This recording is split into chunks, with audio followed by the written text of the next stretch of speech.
My friend Sarah Henning and I had brunch the other day. Applewood smoked bacon quiche, French fries, Bloody Marys. It was grand. Sarah Henning is a school teacher, and she's heading into a new school year, and there's a ton of stress on her shoulders.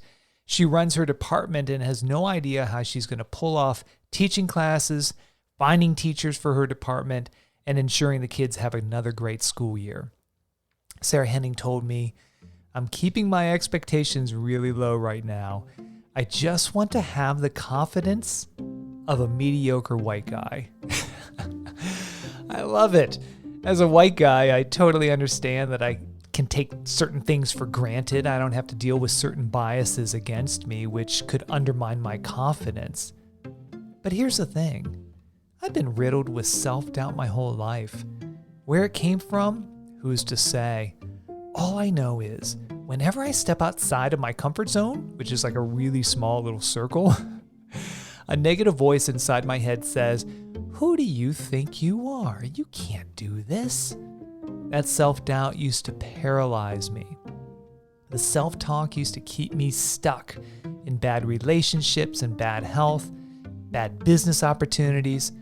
I always stood in the shadows, never daring to stand in the fullness of my own light.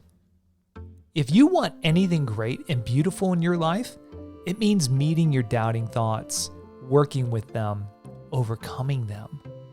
So join me on this episode of The Business of Being as we talk about self-doubt, how to work with those negative thoughts, how to do things even when our minds tell us it's never going to work, because it won't ever work until we learn how to work with our self-doubt.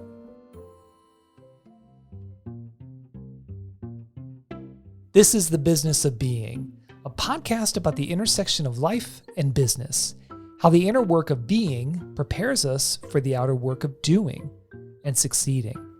I'm your host, Stephen Megling.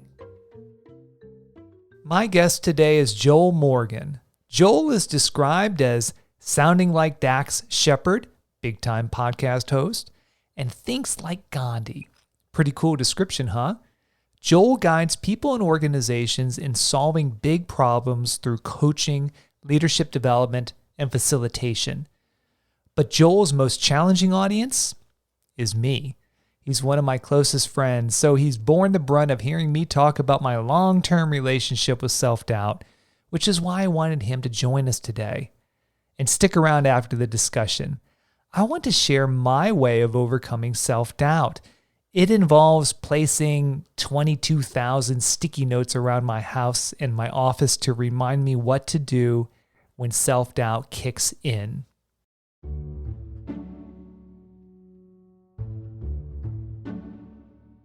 So Joel, when I thought about self-doubt and having a conversation about self-doubt, no offense, because this is not going to come out the way I mean it, but I thought about you. Yeah, thanks a lot. Yeah. Appreciate that. Hey, you got to be a leader in some thought category, right? That's right. But of course, I don't mean it for you personally, but I do mean it from the sense that since I've known you, this is a conversation we've had often in a very, very robust way, our own version of self-doubt for each of us individually. And just, I know you as a coach and as a leader and somebody who's always helping to support and grow the people you surround yourself with and who come seek your counsel. Self-doubt, I can only imagine, is one of the core topics. I'm sure there are many, but I always find that self-doubt is lurking, around the corner. And so just maybe to begin this conversation and discussion on self-doubt, I guess broadly speaking, here's how I define self-doubt or doubt in general. It's a feeling of uncertainty combined with a lack of conviction. Usually one precedes the other. So let's just check in with each other. That's how I'm defining self-doubt or doubt in general. Do you have a different inflection point on that? So say that again. Uncertainty and a lack of conviction. conviction. Yeah. Well, I would agree that self-doubt often reveals, or self-doubt is revealed by uncertainty around a question. The conversation, again, that I just had with my CEO or my spouse or my lover or my friend, and I'm not for sure how that went. How did that land? So there's uncertainty. There's a question mark hanging out there somewhere. So yeah, do that. And the other part of that was lack of conviction. I think lack of conviction makes sense when we're thinking about something we're working on, a project, ourselves. I would also want to go a little deeper with it is I think that when self-doubt creeps in, it's often more about who we are for ourselves. In some ways, it can be about my skills, my gifts, my ability to produce, whatever, all those exterior things. But I think at the core, I think oftentimes self-doubt comes from this idea that I'm not enough. I don't have enough. I don't know enough. I have a really good coach friend who probably will listen to this and he'll know who he is. Like, the dude is always taking a course.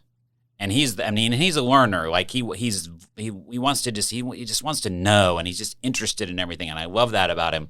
And there are just times when he'll text me and I'll be like, yeah, I can't talk that day. I've got a course I got to do. I'm like, oh, really? Yeah. And on some level too, it is because he's a voracious learner. But I also wonder, I've never asked him this question. I probably will now. Like, what else do you think you need to learn now? Is this about becoming better at your craft? Is this, you think you're not competent enough yet? And what is that? Is there something working there? So I think what you have there is a good definition. I would want to take it deeper into the personal, into the, sort of the meta, like how we relate with ourselves, the meta relationship that we have with ourselves. Yeah, because to kind of tug on the threads that you've been sharing here, self-doubt can manifest by virtue of being in a new situation, a new set of responsibilities, a new dynamic in a relationship, a business relationship or otherwise. But I think I heard you acknowledge that underneath that situational dynamic that kicks up that self-doubt is something deeper, something a little bit more universal and personal to the person. The I'm not good enough question. Yeah, I haven't met a person yet who at some point in their life hasn't had that feeling. And the ones that I suspect haven't had that feeling, I don't want to be around. Yeah. Because they're, you could use all kinds of terms about them. Because I think it comes from a thinking place. It comes from a place of introspection. It comes from a place of seeking to know oneself. And unfortunately, for some people, it gets baked in how they were raised, or situations, traumas where things happen to them or were inflicted upon them. And so then that builds up even more, or opens up this fissure of doubt about the self and about, am I able to do this? Yeah, and especially as we talk about business ventures or business relationships. One of the things that I would just see all the time, and I was on a message board the other day, and this guy was going, yeah, I got a new job, and I have no idea what I'm doing. And everybody's like, just keep rolling. Like, these folks saw something in you. You didn't pretend that you could do something you didn't do, like other people have done. So just continue doing. They saw something in you. Just wait. Exciting time, new job. And he's like, I have no idea what I'm doing. Well, just to quickly share back, I know that experience very well. I've been in marketing and business growth and sales and branding for my entire career, 25 plus years. And every time I sit to develop a new strategy for a large client, my first thought is, I don't know what the hell I'm doing. It's like, what? Which is kind of, maybe it's that beginner's mind. Maybe I can kind of crouch it that way, but that's just what always occurs to me. So I can definitely relate. But, you said something a moment ago. You said, well, I haven't really met a person who hasn't had self-doubt. And I don't want to meet a person who's never had self-doubt, because they're usually sociopaths. So it seems to me, Joel, and you tell me if I'm off base or not, but there's maybe, if we think about the duality of self-doubt, this idea that there's maybe two perspectives or more. One perspective is self-doubt, to a degree, it's a very healthy thing. can be very healthy in the sense that, yes, you should check in with yourself before you want to leap across the building. Maybe some self-doubt, like you're not going to make it, and you're going to be splattered on the ground. That's probably a good thing. But then there's the other side that I think is what is at the root, perhaps, of this conversation, is the dark side of self-doubt, the lack of conviction, perhaps pulling yourself away from something better and greater in your business life or life overall. What do you think about that? Yeah, I was thinking back to some of our pre-conversation about something that I made up a long time ago, which is this can-will differential. Like, there's so much we can do, so much we're able to do, so much we have the potential capability of doing, and even our minds. When we let our ideas go, like many of us have so many beautiful, wonderful ideas, but what will we do? And that I think can be where whatever that is, that interpersonal, that deeply personal self-doubt can come in and can sort of put up a barrier, because it might stop us from taking that step, whether that's walking across the happy hour and saying hello to the person that you're attracted to, or actually reaching out to somebody and just saying, hey, I've got this idea. I want to work it out with you a little bit and see what you think about this. Or you're in an established relationship and you go, I really want this to be better, but I never have that conversation because I'm afraid that, then what if they don't like me then? Maybe and this is just coming to me now, I mean, maybe some of the self-doubt is about whether we think we're worthy or not of whatever it is. Worthy of, to go real deep, worthy of love, worthy of respect, worthy of joy, worthy of, to use this word, success. Maybe self-doubt goes in some way, connects up with that somehow. If I may add, because I love that discourse, Joel, I do think at the heart of so much self-doubt are all of those questions that you shared. And I would also propose a lot of times at the deepest unconscious level, so many of us who feel riddled with self-doubt are really doubting if we're worthy of peace of mind. Because I think a lot of us, especially the high achievers, the hard chargers, the ones who make it happen, they're almost always the ones who can express very clearly their own version of self-doubt. In fact, as an executive coach, you typically are asked to train the high-level people, and they are very candid about that when you feel connected to them and they feel connected to you. And so let me just toss this back to you.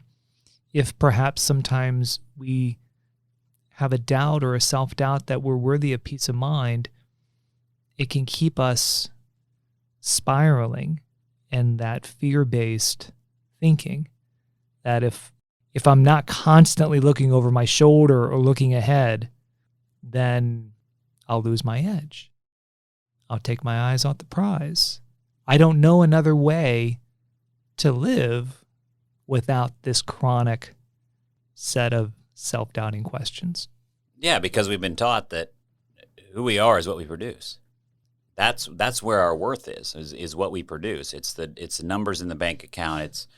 It's how many big sales we've made. It's what product we produced. It's why do we worship at the altar of the Elon Musks and the Jeff Bezos and Steve Jobs of the world? It's not because they're some great paragons of virtue or of a life that we want to live. It's because they've had great ideas, beautiful ideas, and they've made a bazillion dollars, because we seem to think that then leads us to peace of mind, leads us to another word that gets bandied around a lot, happiness, and all the things that we think we want. And so, where we get challenged with that is, and you and I were talking about this before, is this idea of, because the question I want to ask is, and the one that challenges me is, what if everything's already at peace? What if I already have peace of mind? What if I already have all that I need in terms of me? not my material needs, but just what if I am complete and whole as I am, and to follow on with that, and what if I do want to create some things and do some things? If I could marry up those two things to say yes, I am complete and whole, and yes, I want to do some things, but my worth, who I am, what I think of myself is not married into how many zeros in my bank account, whatever. What does that do for peace of mind? What does that do for self-doubt? What does that do for all of these imposter syndrome, all these things that we've been talking about already? As you can tell, I love the questions, right? I love to come back to you in the Jesus way and come back right at you with about 5 or 6 more questions. So. No, but I think what you're doing here, if I can just, as our listeners who are heart-centered and they're driven in their own ways, I'm sure what you just shared resonated, because what you just did for me listening to you was you invited a better question. What if I already am whole and complete? What if I could just sit with that question versus what if I'm not good enough? Well, you've taught me over the years the power of the human mind. You ask a shitty question, you're going to get a shitty answer. And I think we've trained ourselves to ask really, really shitty questions of ourselves. Like, am I worthy? Am I enough? And what you shared a moment ago resonated deeply with me, that we've been conditioned to think that our worth is tied to the product, the output, the bank account, the wins, the sales. And a lot of our listeners are in roles and jobs that they're not happy with, or they're in that transition mode, or they're building their thing. So there's that chronic sense of, until X and Y and Z happens, I can't be at peace. And yet your invitation with the question is, what if you already have that inside of you, that peace of mind, that stillness, that whole and completeness? What if you tugged on that thread to see if that thought in question is as true as the self-doubt question? No, I always love a better question. I always love a clearer question, a more open-ended question. The other thing that you made me think of was, we human beings are not wired up for celebration. We are not wired up to stand still, to simply be and enjoy things in general. Especially in the West, I think that's been, we really bred that into ourselves almost. And so we're always taught next thing, right? What do we ask kindergartners? What do you want to be when you grow up? There are 5.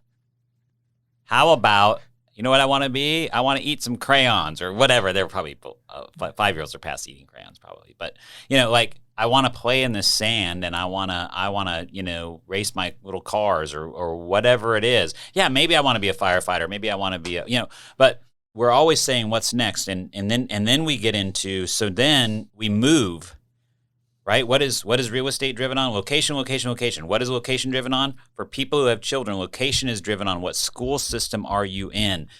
And so then it's the right elementary school to get in the right middle school, to get into the right private high school, to get into the right college, to get into the right graduate school, to get into the right job. And then what do you have? You've been going next. You land in the job, and guess what? It's 364 days, or, well, if you get some vacation time, right? 340 days of the same thing.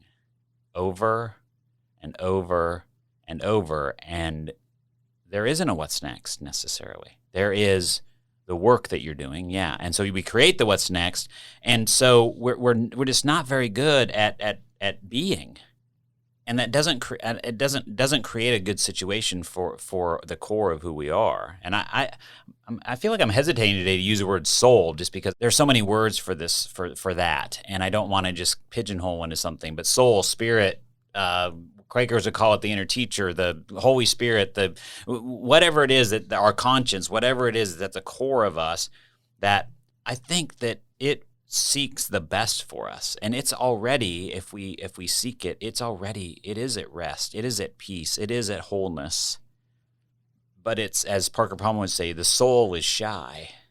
And when we go crashing around, what's next, it's hiding. And that's why it's so difficult for us to rest, because the soul hides like a deer would hide in the woods if you were tramping around and screaming and yelling and whatever. But if you get quiet and you sit and you wait, maybe out of the corner of your eye, you'll notice something.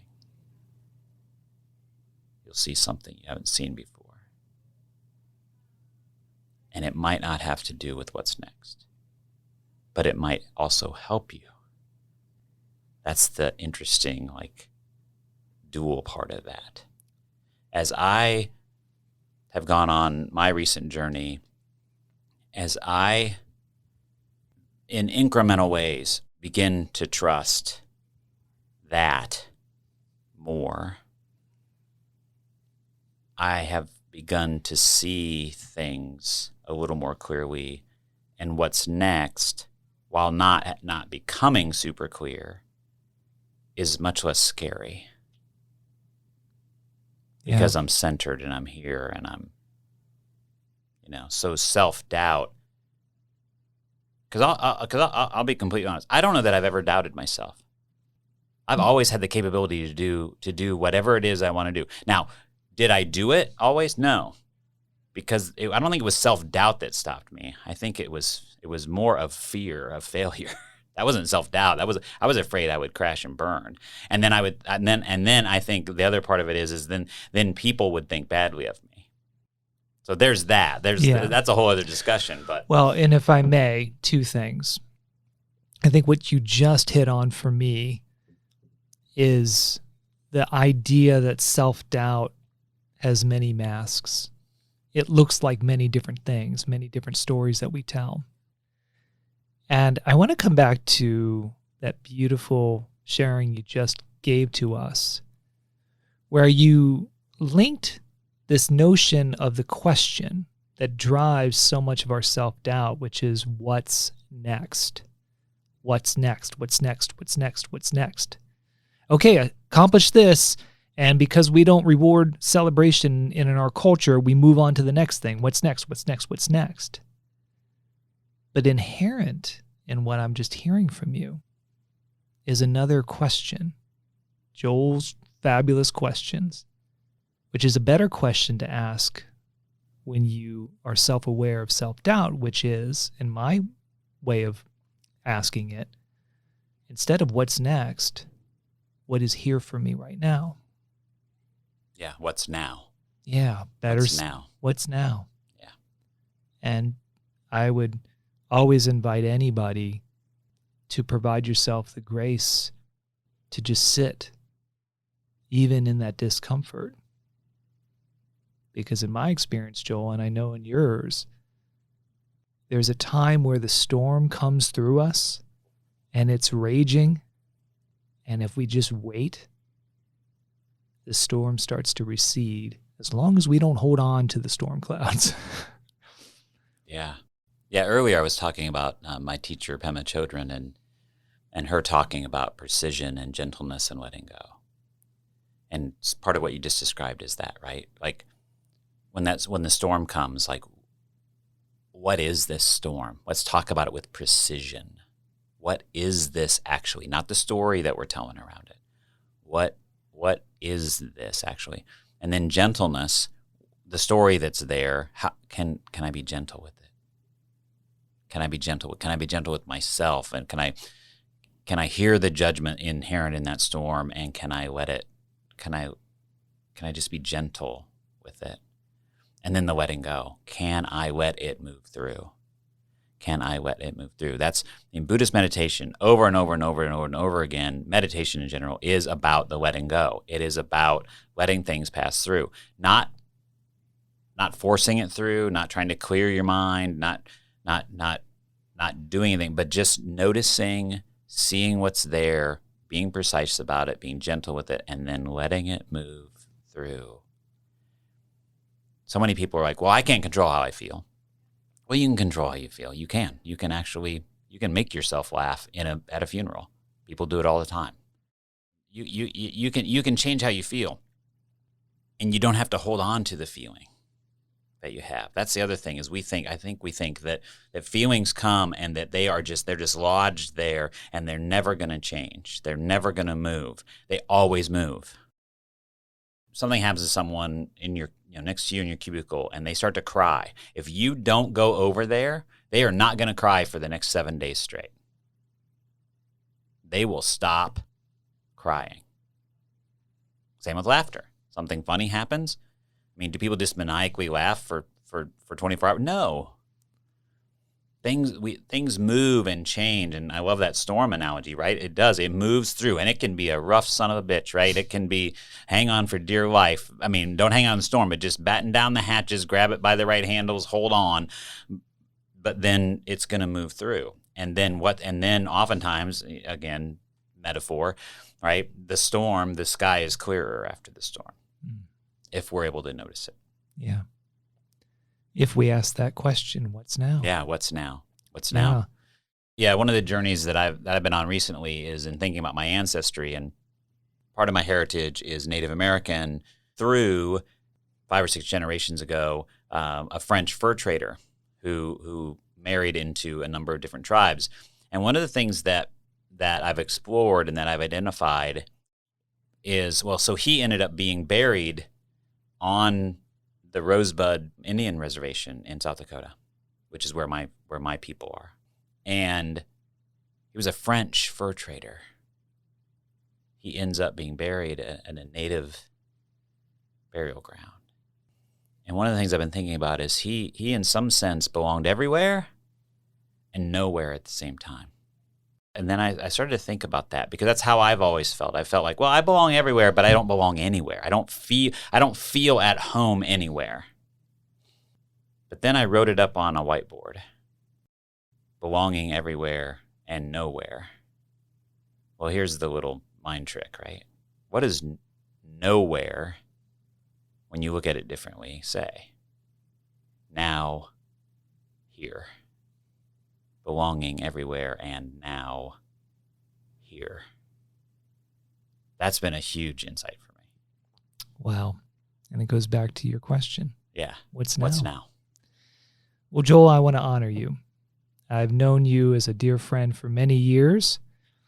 And pro tip to our listeners, you always want to have a dear friend who's also a trained coach, because a simple text check-in turns into a really beautiful work session in terms of getting through my thoughts. Yeah. But I do want to honor you, all kidding aside. What I've learned from you, among many things, is the power of a better question. And you shared today with us some really powerful questions and ways to think better and broader to help us be here. So thank you. My pleasure.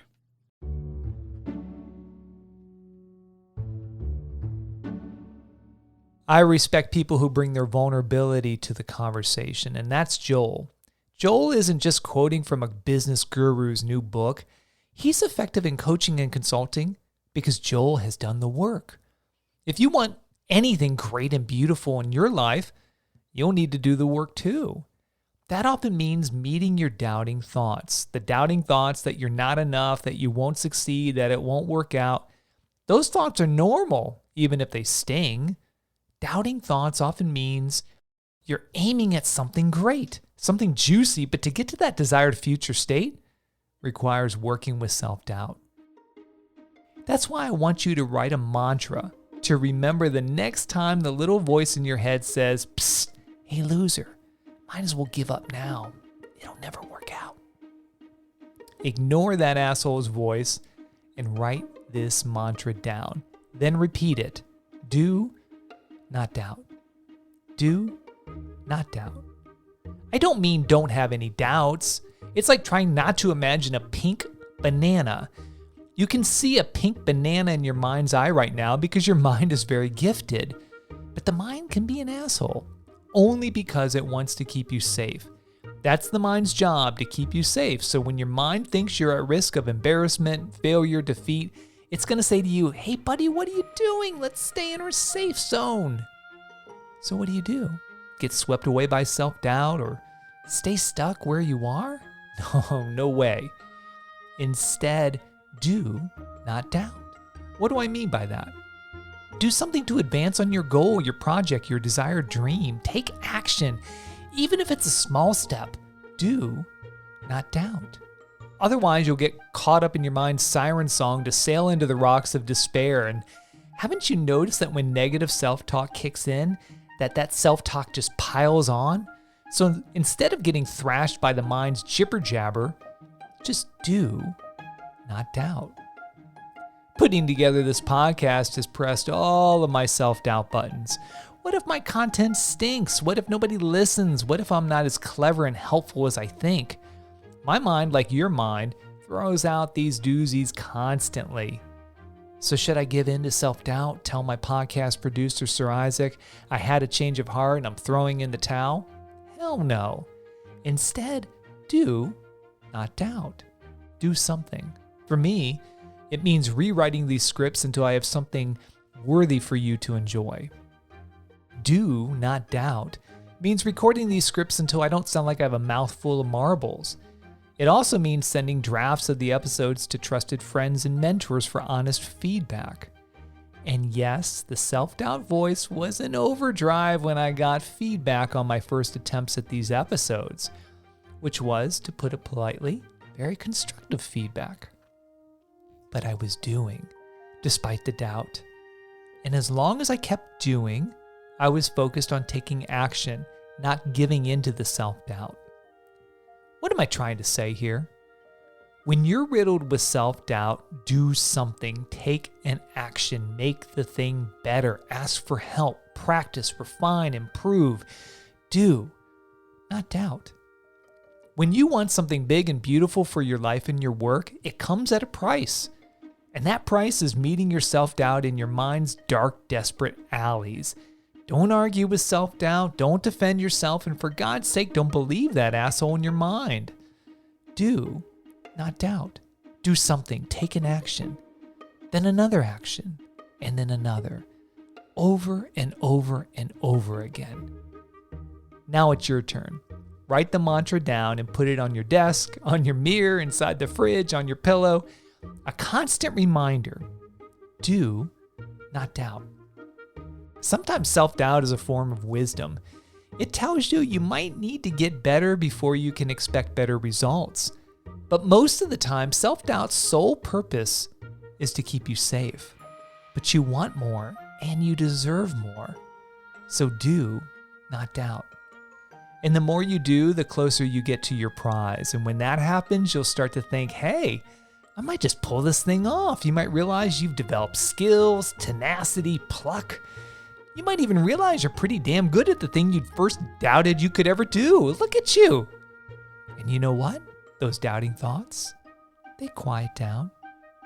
And they're often replaced with higher quality thoughts. Thoughts that whisper, hey, you can do this. I think you can really make this happen. At least until you aim for the next worthy prize and the self-talk comes back just to keep you safe. But by then, you'll know to do, not doubt.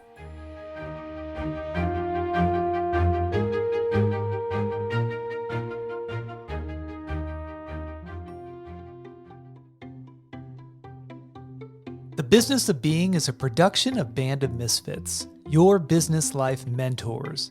Come say hello at welcomemisfit.com.